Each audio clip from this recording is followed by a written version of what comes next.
Bonjour, rebonjour plutôt, je ne sais pas, ça dépend où vous nous prenez. Nous sommes dans une émission particulière des Rendez-vous du Futur, une émission particulière. Pourquoi ? Car nous sommes dans le festival, notre premier festival des Rendez-vous du Futur, dans un lieu exceptionnel, l'espace Saint-Sauveur, une église désacralisée. Enfin, une ancienne église, quoi. Pourquoi on doit préciser une église désacralisée ? Elle est sacrée pour nous, en tout cas. Elle nous inspire, elle nous galvanise. Nous allons avoir un dialogue qui va certainement nous galvaniser également. Cette émission sera un petit peu plus courte que d'habitude et dans un format un petit peu différent. Nous recevons deux personnes et nous sommes vraiment très honorés d'accueillir Armelle Pasco. Armelle Pasco, directrice des partenariats culturels d'Orange.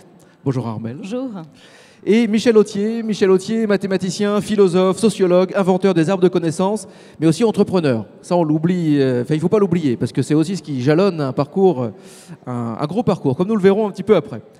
Cette émission est préparée par les équipes du Cube, de Triple C et de la JD Carré. Merci à tous. Elle est réalisée également en partenariat média avec Oui Demain et Socialterre. Merci au Digital Society Forum d'Orange. Je suis, quant à moi, toujours extrêmement bien entouré avec l'ami Nils Asiosmanov, président du Cube, et l'ami Nicolas Opno, qui se fera le plaisir et le relais de toutes vos questions, vos commentaires, vos tweets sur le hashtag RDVF, et puis le relais également de points, de dossiers, de points d'information, de ressources qui viennent du Digital Society Forum, Digital Society Forum d'Orange, notre partenaire. Armelle, vous êtes donc directrice des partenariats culturels d'Orange et vous, à ce titre, vous êtes l'une des copilotes du Digital Society Forum. Comment on pourrait définir le Digital Society Forum en quelques mots ? Alors, le Digital Society Forum, c'est un forum de réflexion sur l'impact du numérique sur notre vie quotidienne. Et il nous amène à traiter des thématiques assez variées, comme l'impact du numérique sur les relations familiales, l'impact du numérique sur le travail, sur les relations sociales, sur sa relation avec les autres, dans la consommation collaborative, etc.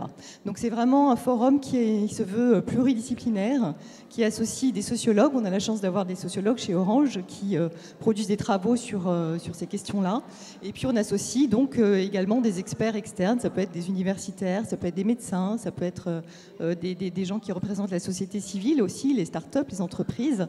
Et tous ensemble, on essaie de se poser ces questions, qui sont des questions importantes, puisque aujourd'hui, évidemment, on vit tous avec le numérique et on vit bien, mais on se pose aussi beaucoup de questions. Ça interroge, on n'a pas encore beaucoup de recul sur ce que ça induit en termes de comportement, de fonctionnement de notre société. Et donc voilà, on est dans cette approche de questionnement, même si on n'a pas toutes les réponses à apporter aujourd'hui. Nils ? Alors, pour avoir eu la joie de participer à une session du Society Forum, ouais, voilà, j'aurais y arrivé, Digital Society Forum, je dois dire que c'est vraiment un événement tout à fait exceptionnel. Enfin, moi, ça a été vraiment que du bonheur. J'ai appris énormément de choses, super qualité. Voilà. Alors, ma première question porte sur on va dire l'univers de l'intelligence artificielle, des machines qui pensent, comme on dit, qui aujourd'hui, je pense on va le voir pendant tous les rendez-vous du futur, sont en train de prendre une place de plus en plus grande dans nos vies et qui développent des systèmes de plus en plus empathiques, relationnels, conversationnels, on voit avec Siri par exemple, etc. Et puis surtout personnalisés du coup. Certains grands experts disent que d'ici 20 ans, on aura du mal à distinguer la machine de l'homme. Déjà, qu'est-ce que ça vous évoque aujourd'hui, venant d'un grand groupe qui contribue à faire avancer tout ça aussi ? Alors évidemment, on travaille beaucoup dans nos laboratoires sur la robotique, sur tous ces systèmes d'intelligence artificielle. Il y a une chose que ça m'évoque tout de suite, moi, c'est qu'il y a de l'humain dedans. Et c'est un peu ce que disait Joël de René tout à l'heure. L'intelligence artificielle, elle va être de plus en plus présente dans nos vies. Toute la question, elle est justement sur la façon dont l'homme va la traiter. Et si l'homme reste présent, je pense qu'on peut rester confiant et pas se dire que l'intelligence artificielle va nous remplacer. En revanche, ce qui est vrai, c'est que ça va modifier beaucoup de pans de notre société, et en particulier le domaine de l'emploi. On le voit bien déjà aujourd'hui, il y a des emplois qui sont en train de disparaître parce que... 40 à 70% des emplois dans les 20 ans. Voilà, tout à fait. Ouais. Mais en même temps, on sait bien qu'il y a des nouveaux métiers qui vont apparaître. Donc tout ça, c'est effectivement des questions très complexes. Mais je crois que voilà, l'humain doit être présent et c'est bien le sens du travail de nos sociologues, c'est justement de regarder comment est-ce que l'humain peut rester dans toute cette gestion de l'intelligence artificielle. Alors justement, vous êtes directrice des partenariats culturels d'Orange. En quoi le numérique change-t-il la manière aujourd'hui d'aborder la médiation culturelle, par exemple? Comment vous voyez cette évolution? Tout le monde de la culture, à commencer par les acteurs de la musique qui l'ont un peu subi d'ailleurs, a été totalement bouleversé par l'arrivée du numérique. En même temps, je ne sais pas si vous avez vu, mais pour la première fois, la musique regagne un peu de chiffre d'affaires. Donc, ça montre bien qu'il y a eu une déferlante du numérique, mais que aussi les modèles arrivent à se réinventer. Plus globalement, moi je considère, et c'est vraiment le sens de tout le travail qu'on fait chez Orange, que le numérique c'est une occasion de diffuser la culture auprès d'un plus grand nombre et aussi de créer de nouvelles expériences. Voilà, donc je crois qu'il faut le voir comme un outil, pas comme quelque chose qui va remplacer la médiation humaine. Voilà, nous on travaille beaucoup avec les médiateurs justement, mais au contraire comme quelque chose qui va permettre de créer des expériences encore plus fortes et de toucher surtout des nouveaux publics qui ne sont pas forcément en mesure de venir eux-mêmes physiquement dans les lieux de culture. Et là, on pense aux outils que vous mettez à disposition pour Versailles, pour Musée de l'Homme. Alors pour le Musée de l'Homme, mais aussi on a beaucoup accompagné le Louvre-Lens. C'est toujours intéressant, un nouveau musée, parce que c'est un musée du XXIe siècle, en l'occurrence. Et on avait surtout des publics dans cette région qui n'ont pas beaucoup de familiarité avec le monde muséal.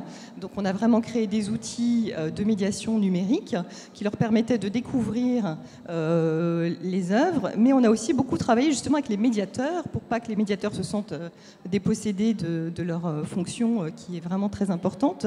Et au contraire, on a travaillé avec eux sur l'idée qu'ils puissent par exemple présenter des lieux de fouille quand ils montrent un objet ou confronter plusieurs œuvres, etc. Donc on voit bien que c'est un outil là encore et que ça doit au contraire valoriser les métiers de la culture. Niels ? Peut-être, je voulais vous demander le regard que vous portez sur la création numérique, l'univers de la création numérique, des arts numériques, qui est un peu la pointe avancée, si je puis dire, aujourd'hui des recherches dans le domaine de la créativité, une nouvelle forme de représentation, d'expression, finalement de rapport aussi au réel.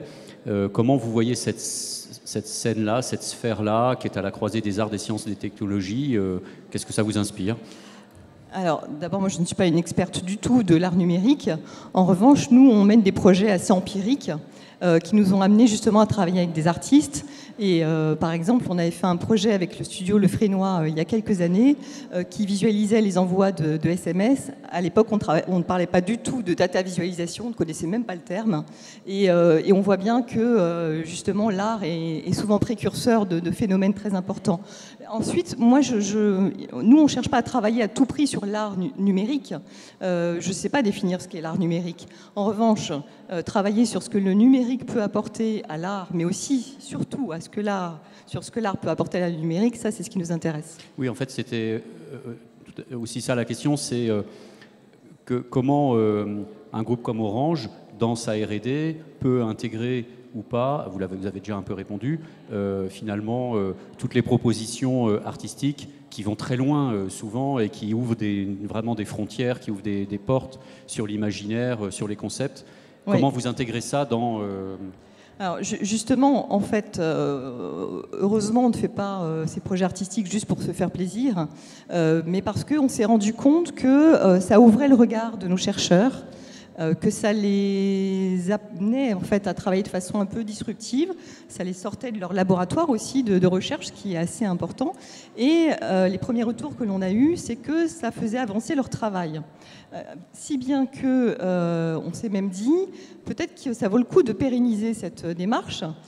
Si bien que là, on est en train justement de lancer des résidences d'artistes. On a fait 2 appels à projets au mois de janvier et on est en train de recevoir les propositions d'artistes. Et justement, l'idée, c'est vraiment d'intégrer l'artiste dans nos laboratoires de recherche. On va mettre à leur disposition des technologies, des imprimantes 3D, mais aussi justement des ressources d'ingénierie, de recherche. Et l'idée, c'est vraiment d'être dans de la co-construction. Et ça, je crois que ça apporte beaucoup pour l'innovation. On parle beaucoup d'open innovation, c'est un terme un peu à la mode, mais là, c'est très concret, quoi. C'est comment est-ce qu'on peut travailler sur des usages auxquels on n'avait jamais pensé, comment on peut être en anticipation de tendances futures. C'est vraiment ça le travail qu'on va chercher à faire. Et peut-être une dernière question. Pour vous, le musée du futur, ça ressemblerait à quoi? Ça peut ressembler?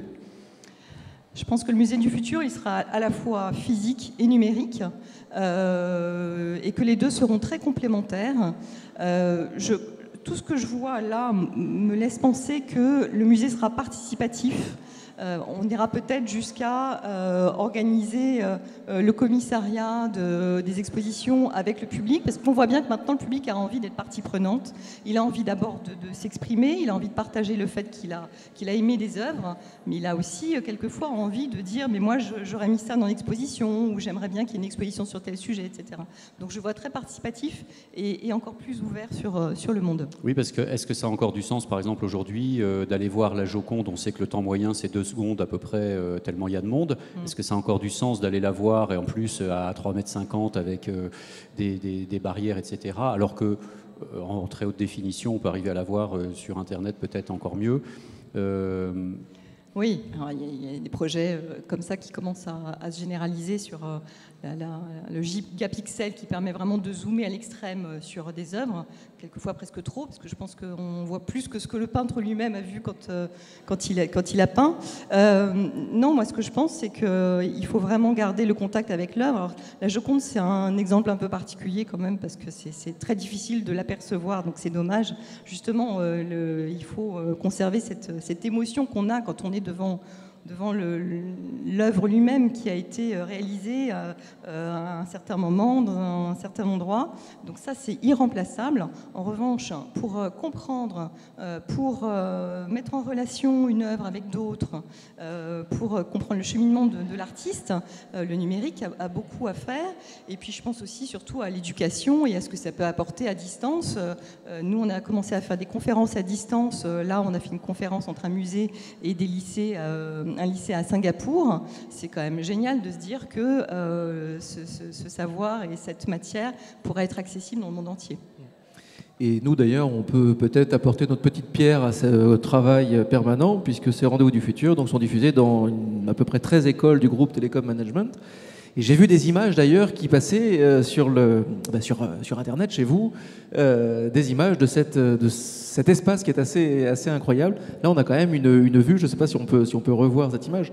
On a une vue des vitraux de cette église Saint-Sauveur, ici les Moulineaux.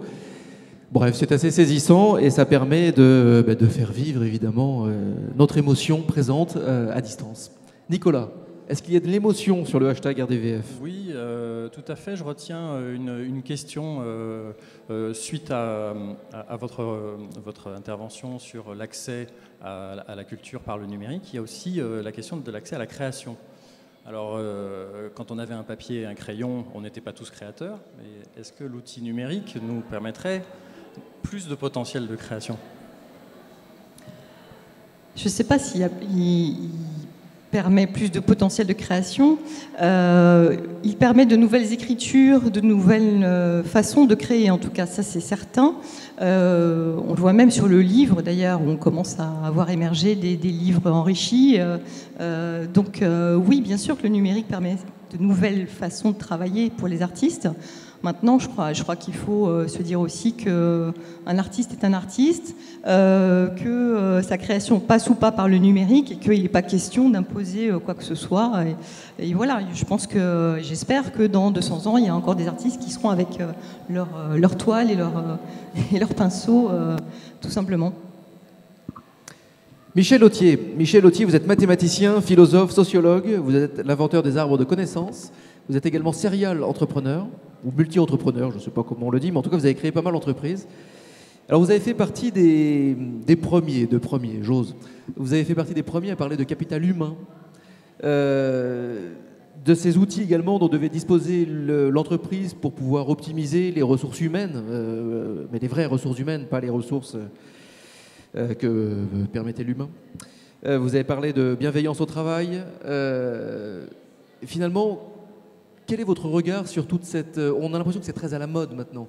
Toutes les entreprises parlent de bienveillance au travail, parlent d'entreprises libérées, parlent de tout, de gentillesse, de il faut tous se réunir au café, et puis on réinvente la discussion informelle. Quel regard portez-vous sur cette tendance à... Est-ce que c'est une sorte de retour à voir l'humain? C'est surtout de la répétition. Alors je pense que comme on n'a pas beaucoup de temps pour penser, c'est pas très utile d'avoir une idée sur ce qui se passe quand ça consiste simplement à répéter ce que font les autres, à répéter les discours dominants. On sait qu'il faut apporter maintenant un des grands problèmes des managers et des chefs d'entreprise, c'est quand ils payent quelqu'un, ils sont absolument pas sûrs qu'il va travailler pour lui. Parce que le travail qu'il fait est un travail dont la valeur est invisible.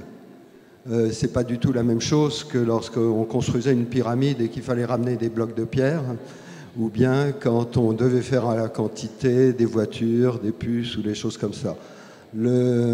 C'est Marx qui, dès 1850, disait que la robotisation, il n'employait pas le mot, mais la rationalité de la production conduirait au fait qu'on aurait de plus en plus d'instruments qui se substitueraient au travail humain. Et que le dernier forme de travail qui existerait quand tout ça serait accompli, ça serait, s'il y a encore de l'humain dedans, un travail de virtuose. C'est-à-dire un travail d'interprète en temps réel d'une partition qui est devant vous et dans laquelle il faut donner du sens à travers son activité.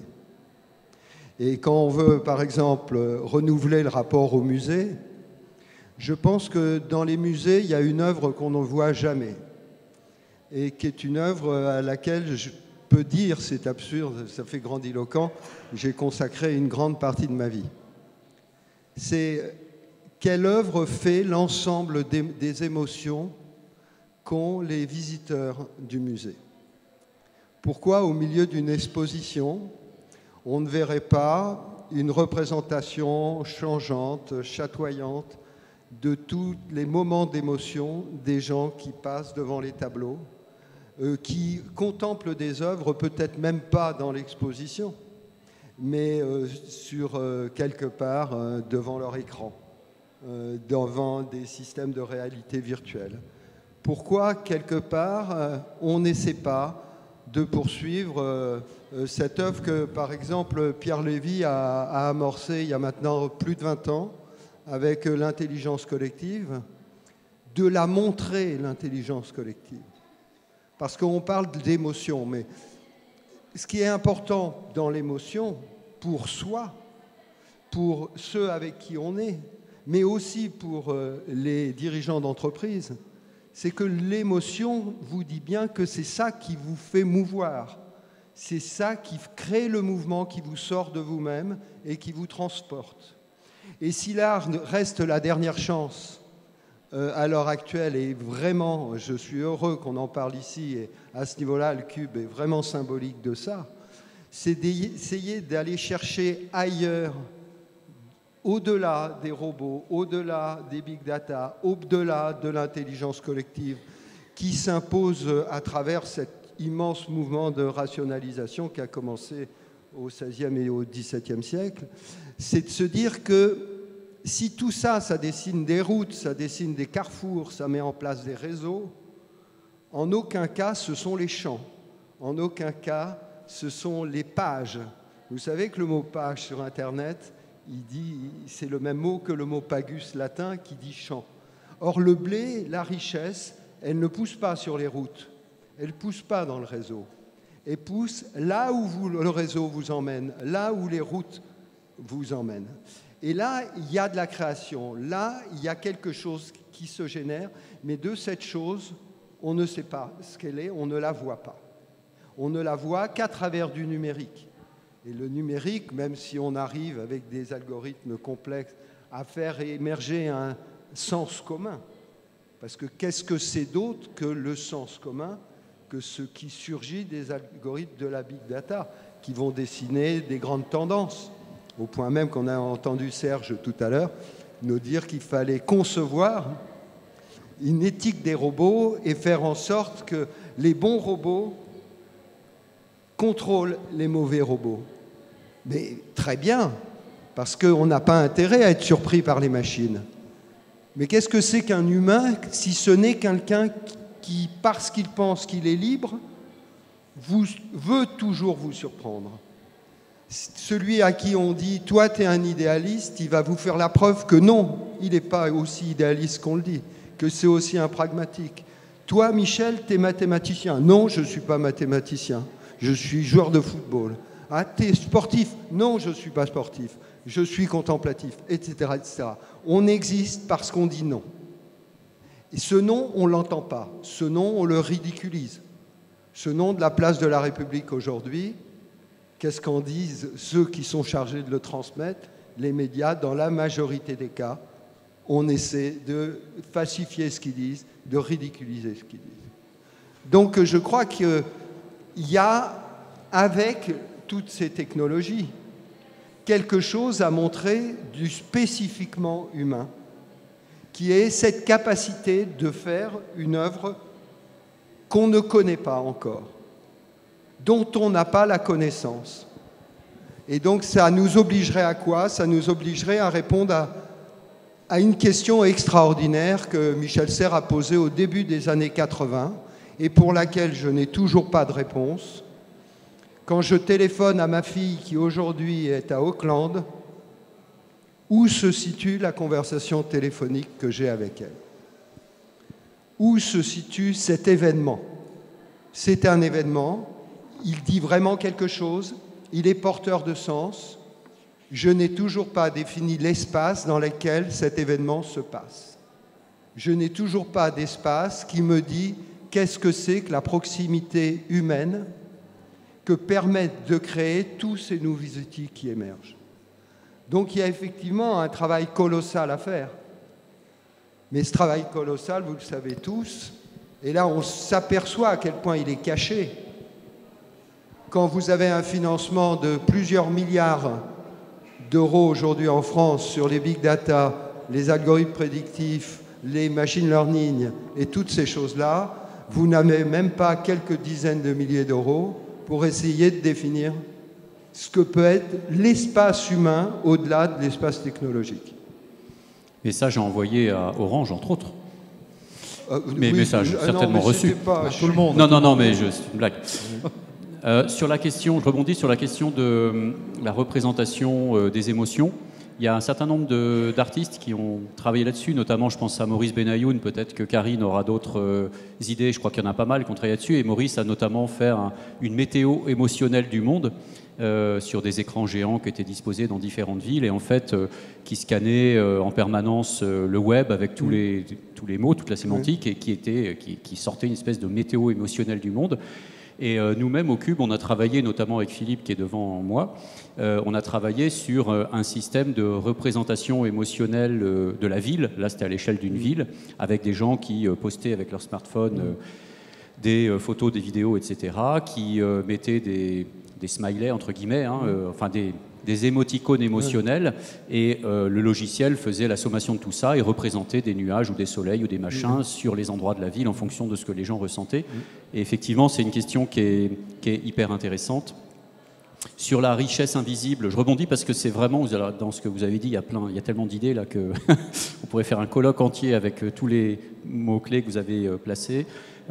Sur la richesse invisible, ça me fait penser à une petite anecdote, je vais faire vite. Il n'y a pas longtemps, j'ai visité le centre de réalité virtuelle de Saint-Nazaire, qui a ouvert il y a 1 an. Ils ont investi 11 millions d'euros dans ce centre, et avec notamment un cave. Vous voyez ce que c'est un cave, c'est un système immersif 360 degrés, temps réel, un Oculus physique. Et donc ça sert à faire des systèmes de simulation de travail pour des grandes entreprises comme Airbus, STX, etc. Et donc 11 millions d'euros dans un système quand même assez sophistiqué. Et je demande à la directrice comment ça marche très rapidement. Elle me dit, voilà, on a un gars qui est là, vous voyez, derrière les ordinateurs. Le client arrive avec ses données. Il faut que les données, elles puissent jouer très rapidement dans le kev. En général, c'est des données qui sont hétérogènes, donc il faut que le gars soit capable de faire des moulinettes informatiques très vite pour que ça marche. Bref, du coup, et elle me dit, ce gars-là, on a eu un mal fou à le trouver. C'est vraiment un mouton à 12 pattes et qui est capable de débrouiller des trucs incroyables, etc. Elle a dit, mais vraiment, ça a été très dur, mais maintenant qu'on l'a, on le garde. Donc du coup, je vais voir le gars et je lui dis, pour vous, c'est quoi la valeur ici? Et il me répond, mon réseau. Je dis, ah bon, comment ça? Il me dit, bah oui, parce que quand Airbus ou machin arrive avec ces trucs, qu'est-ce que je fais? Je me connecte au forum en Australie, au Japon, au Canada, des forums que je connais bien, où je sais que je vais pouvoir avoir les réponses à mes questions. Et en fait, lui, spontanément, il dit, la valeur, elle est là. Elle n'est pas dans les 11 millions de la machine, elle n'est pas dans le bonhomme qui actionne ça, elle est dans le réseau. Et effectivement, c'est cette richesse invisible, enfin ça me fait penser en tout cas à ça. Et ça m'amène une question, pardon, qui était un peu longue. C'est que finalement, on se rend compte que tous ces communs, cette intelligence collective, aujourd'hui c'est un monde sur le monde qui est en train d'arriver, un monde extrêmement complexe, maillé, et qu'il y a une véritable complexité pour le coup à représenter ce monde-là. Est-ce qu'il n'y a pas presque nécessité d'une nouvelle forme de langage, de représentation aujourd'hui? Est-ce qu'il n'y a pas un langage, selon vous, qui pourrait apparaître dans le courant du siècle, qui permettrait de voir cette complexité? C'est encore très difficile. On l'appréhende, on la sent, mais on n'arrive pas à l'apercevoir, quoi. Si on veut qu'il y ait une humanité, il semble anthropologiquement évident qu'il faut qu'il y ait un langage. Et c'est aussi vrai pour des espèces animales, dont on s'est aperçu que la cohésion de l'ensemble était liée à l'existence d'un langage. Mais il y a autre chose derrière, qui est le terme de représentation. Je crois que c'est une idée communément partagée, qu'il y a une vraie crise de la représentation. Parce qu'à chaque fois, on est quelque part dans une situation que la Boétie appelait la servitude volontaire. Et on sent un peu derrière ces affaires de robots que le risque, il est aussi là. C'est-à-dire qu'à un moment donné, on va créer une relation émotive telle avec les robots qu'on va accepter de s'y soumettre volontairement parce qu'il nous semble que seul, il sera capable de faire des choses qu'on ne veut pas faire et qu'on ne va pas revendiquer notre pouvoir sur lui de façon permanente au point que la prise deviendra comme un artefact, une résurgence du passé, comme la queue d'un mammifère qui n'existe plus, mais qui, quelque part, est encore là. Donc, qu'est-ce qui nous permettrait de résister contre ça? Qu'est-ce qui nous permettrait aujourd'hui, une question très prosaïque, de faire en sorte qu'on ait encore un contrôle sur la représentation politique en particulier, la représentation sociale. C'est-à-dire qu'on va beaucoup réfléchir aux moyens de connaître de mieux en mieux l'individu en tant que tel, et puis on va se donner des moyens de bien connaître le collectif, c'est-à-dire le nous. Et là, on fait des progrès colossaux et on arrive à produire, effectivement, comme tu viens de bien le dire. Mais entre ce jeu et ce nous, j'ose le mauvais jeu de mots, il y a un problème d'articulation. On ne sait rien du genou. C'est-à-dire que je ne sais pas comment moi, j'ai un effet permanent par ma présence, par mes bifurcations, par le fait que je veux, au contraire, ne pas suivre les protocoles et les choses, les injonctions qui me sont proposées par les systèmes. Qu'est-ce que ça a comme effet sur le système ? À quel moment je vais pouvoir dire, eh bien, grâce à cette représentation collective, moi je me situe là dans cette représentation collective, eh bien, j'ai intérêt à changer mon système d'alliance. Parce que si je reste là, eh bien, il n'y a aucune raison pour que mon intérêt avance bien. C'est-à-dire qu'on voit comment ça pourrait transformer le rapport au collectif, puisqu'il ne s'agirait plus de trouver un leader qui est capable de tenir un bon discours pour te persuader de l'opinion que tu dois avoir, mais comment toi-même tu dois changer de position dans l'espace collectif pour trouver des meilleurs alliés.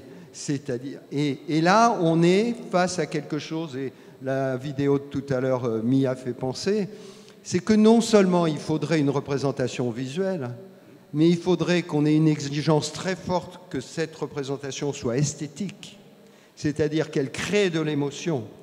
C'est que j'ai un plaisir à me dire que cette touche de peinture qui est là dans la représentation collective, j'en suis en partie l'auteur avec d'autres.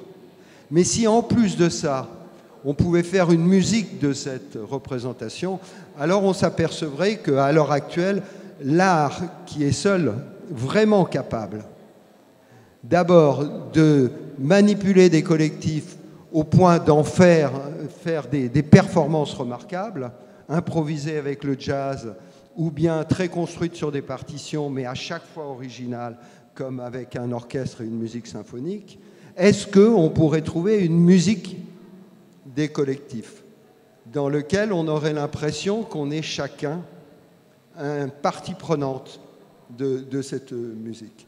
Donc là, les technologies seraient asservies par nous.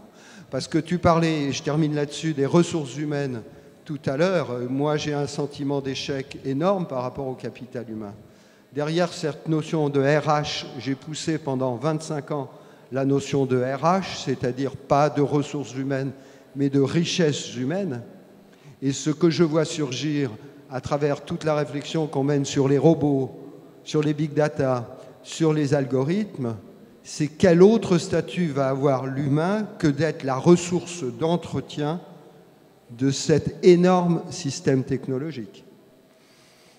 Pour revenir sur la dimension visuelle de la représentation, Godard disait que, avec son dernier film, La fin du langage, disait que Hollywood, malgré toute sa puissance de feu de représentation, et Dieu sait que le cinéma américain en a, puisqu'il représente à peu près ce qu'il veut, Godard disait qu'il n'était pas apte à représenter le réel, justement parce qu'il y a d'autres dimensions de complexité que le cinéma ne peut pas représenter. Et après, tu as parlé de la musique et du jazz particulièrement. Il me semble que le jazz est un langage qui a pas mal exploré la question justement de l'individu dans le collectif, puisque par définition l'improvisation c'est un jeu à plusieurs en temps réel dans lequel il n'y a pas de leader, ou en tout cas les leaders changent en permanence. Donc c'est quelque chose qui fonctionne de manière extrêmement efficiente et qui pourrait être peut-être un exemple. Alors quelqu'un m'a dit un jour, oui, mais sauf que le jazz c'est toujours des petites formations, ça ne s'applique pas à des grandes formations. Sauf qu'on peut imaginer que peut-être, je te pose la question, que peut-être que précisément dans un système de coévolution entre l'homme et la machine, de toute manière, on ne sera plus demain dans des grandes organisations, on sera dans une espèce d'archipel de petites entités maillées, et que de toute manière, en plus avec la puissance des machines, on pourra régler à peu près les problèmes qu'on veut, on va dire, opérationnels, quoi. Donc, est-ce que cette question du langage, pour revenir à la question du langage, de la représentation, est-ce que le jazz que tu as évoqué, par exemple, est quelque chose que tu as regardé comme étant un modèle éventuellement inspirant? Je ne connaissais pas assez bien le jazz, même si c'est une musique qui m'émeut et qui me touche et qui fascine, parce que cette virtuosité, pour venir à ce qu'on disait au départ, est exemplaire. Et il y a ce sentiment de liberté que ne donneront jamais des machines, et qui fait que quelque part on a un attachement pas simplement nostalgique mais érotique à l'humain. C'est fusionnel. Mais il y a autre chose dans l'humain. On parle beaucoup de la lenteur de l'humain. Moi, les mathématiques m'ont probablement appris qu'une seule chose. C'est que si on met ensemble beaucoup de régularité, alors on arrive à suivre des mouvements aussi chaotiques que ce soit. C'est-à-dire que c'est un problème de composition, encore là. Comment on peut composer, je fais allusion à ce qu'on peut appeler des séries de Fourier, c'est-à-dire que quel que soit le chaos d'une courbe, il est toujours possible de l'approximer d'aussi près qu'on l'on veut si on prend suffisamment de sinusoïdes qui, elles, varient chacun à leur manière, mais entre elles de façon différente. C'est donc un éloge de la différence, et c'est un éloge de la composition des différences. Et notre problème, c'est quand est-ce qu'on investit sur la composition?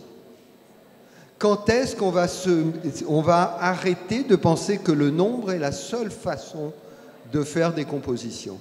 Et quelque part, seul l'art nous instruit de ce genre de choses. Et alors en particulier les arts collectifs. J'oserais dire, mais peut-être ça ne va pas être bien pris, peut-être les sports collectifs aussi. Parfois on est déçu. Nicolas, sur le web?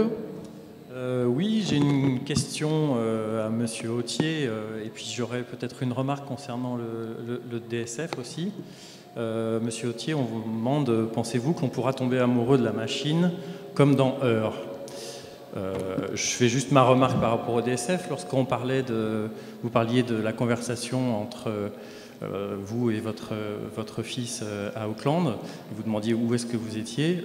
Dans le Digital Society Forum, il y a un dossier très intéressant sur les migrants connectés qui fait part justement de toutes les transformations qui ont pu avoir lieu au sein de la migration depuis sa construction jusqu'à l'arrivée dans les nouveaux territoires et la relation avec la diaspora qui bouleverse la relation que le migrant entretient avec sa famille. Donc voilà, je voulais faire ce rapprochement. Je vous invite à consulter ce dossier.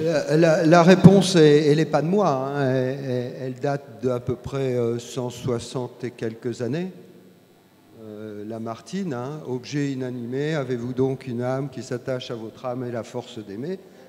Vous ne tombez pas amoureux d'une plante, d'un tableau, au point que vous ne pouvez pas quitter le tableau et que vous rêveriez d'un dispositif qui ferait que, comme citoyen, vous êtes un peu propriétaire de ce tableau. Et pourquoi vous n'auriez pas le droit de l'avoir chez vous pendant 2 jours? Voilà. C'est-à-dire que moi, j'adore les humains, les hommes comme les femmes, mais je ne veux pas limiter je dirais pas ma puissance, ça serait me vanter à mon âge, mais disons ma volonté érotique simplement à des humains. On l'a avec ce que l'on mange, ce que l'on boit, ce que l'on entend, ce que l'on respire et ce que l'on manipule. On s'attache à son... Il y a des gens, ils sont amoureux des ordinateurs Apple. C'est étrange, hein. Je me demande bien pourquoi, parce que moi, ça m'énerve. Mais si vous voyez que c'est quelque chose... Il y a quelque chose de l'ordre de l'irrationnel, du sentiment et tout. Soyons amoureux de tout. Un vieux monsieur, très vieux monsieur, que j'aime infiniment, Michel Serres, a créé tant de choses, tant d'idées, tant de concepts, parce que je vous garantis qu'il est amoureux de tout, hormis la souffrance. On n'a qu'un combat à mener, c'est celui-là.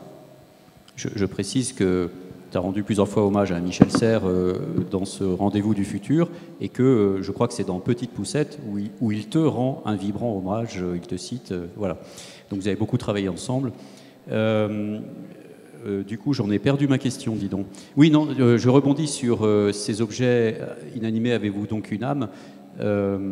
Finalement, les technologies empathiques vont résoudre la question, non? J'ai vécu une aventure hier que j'aimerais vous raconter, elle est très courte.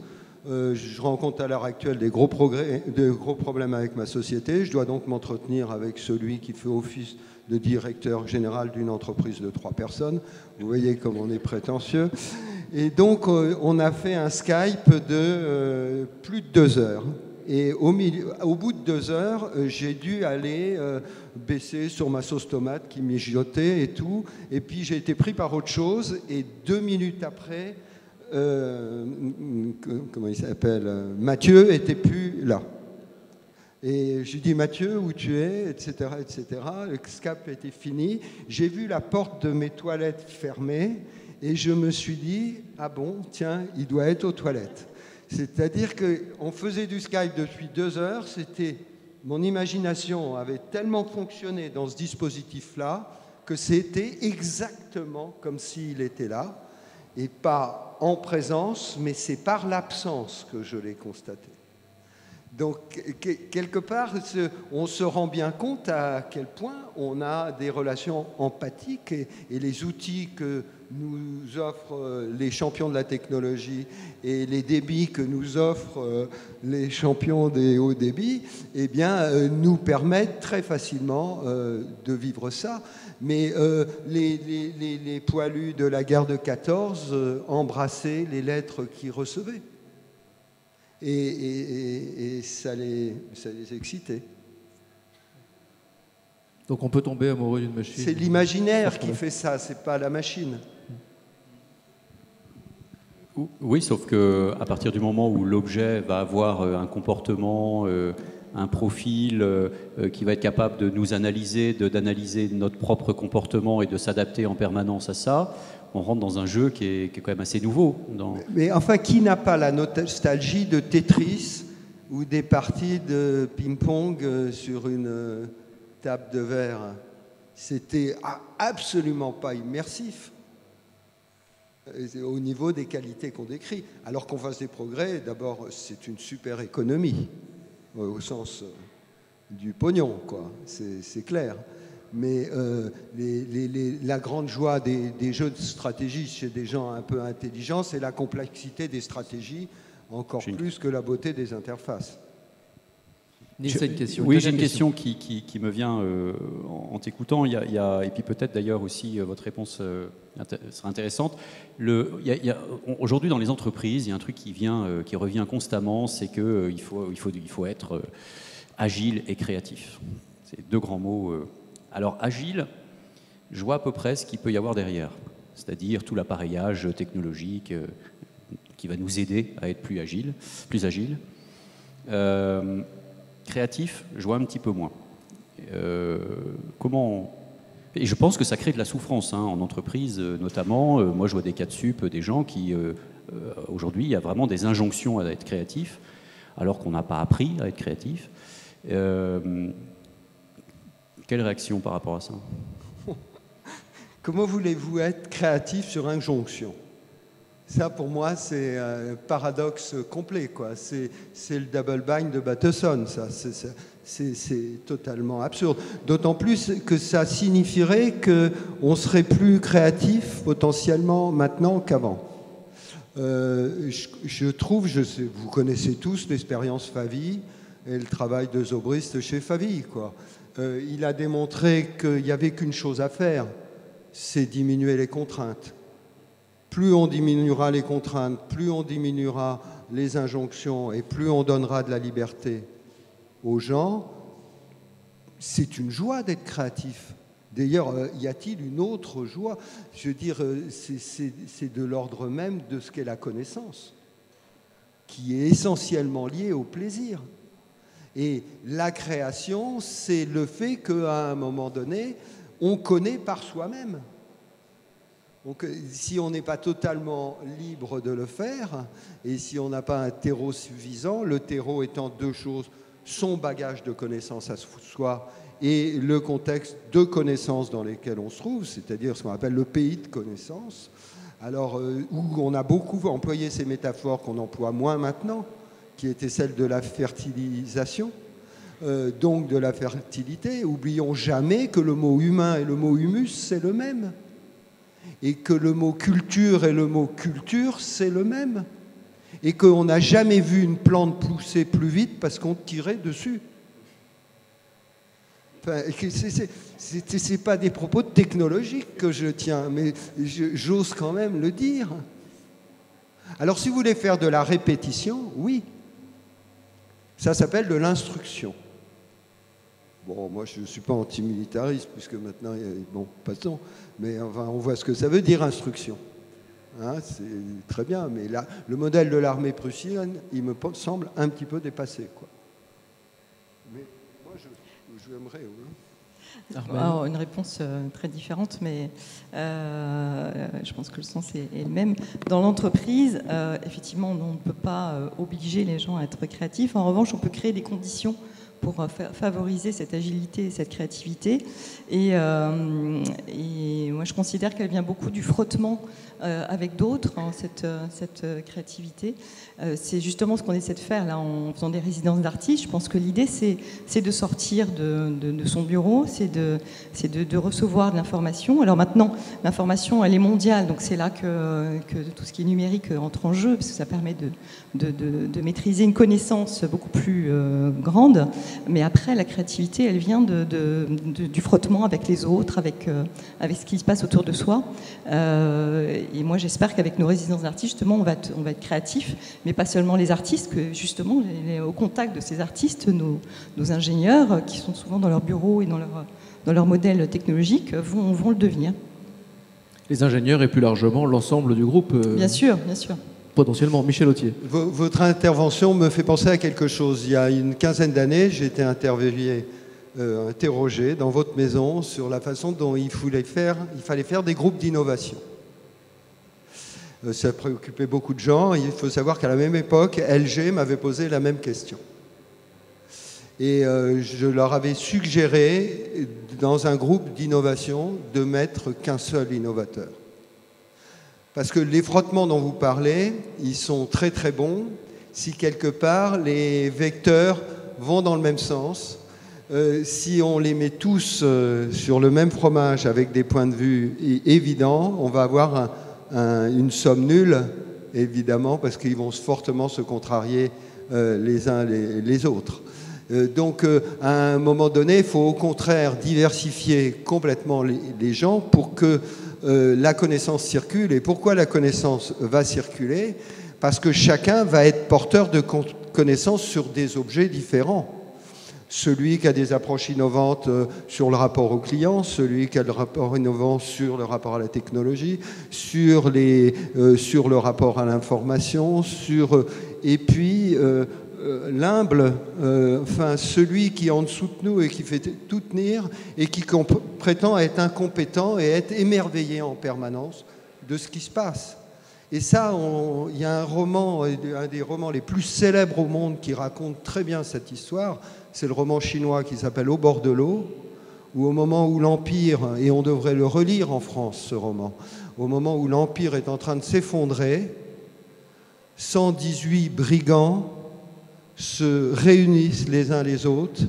Ils sont 117, tous excellents dans leur discipline, qui sont toutes différentes.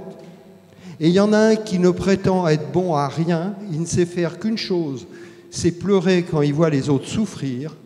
Et c'est lui le numéro 1 de la bande des brigands. Donc je crois que quelque part, il y a quelque chose autour de l'humilité. Il faut un réceptacle, quelque part. Et puis il faut des dons, mais il faut trouver des dons sans cesse différents. Et surtout pas des dons concurrentiels, parce qu'autrement on se perd. Alors là, on est vraiment dans un travail de composition. Pour pouvoir faire de la composition, il faut une écriture, il faut un langage. La musique, là encore, nous inspire totalement là-dessus. Et sur ce langage qui va être commun, alors chaque instrument qui pourtant joue différemment partage des notes et des portées qui lisent de la même façon. C'est quand même ça qui est merveilleux dans le rapport partition, c'est-à-dire information, situation, et puis créativité, interprétation, etc. Si je t'écoute, l'école d'art du futur, c'est une école d'art qui est totalement transdisciplinaire. Ah, forcément. Il faut arrêter d'être... Puisque c'est une école qui montrera ce que c'est que l'humain. Et ça, on va en parler tout à l'heure avec François Tadei et son centre de recherche interdisciplinaire. Merci beaucoup, Michel Authier. Merci beaucoup, Armel Pasco. Merci, Niels. Merci, Nicolas. Cette émission est maintenant terminée. Merci à ceux qui l'ont préparée. Le Cube, Triple C, JD Carré.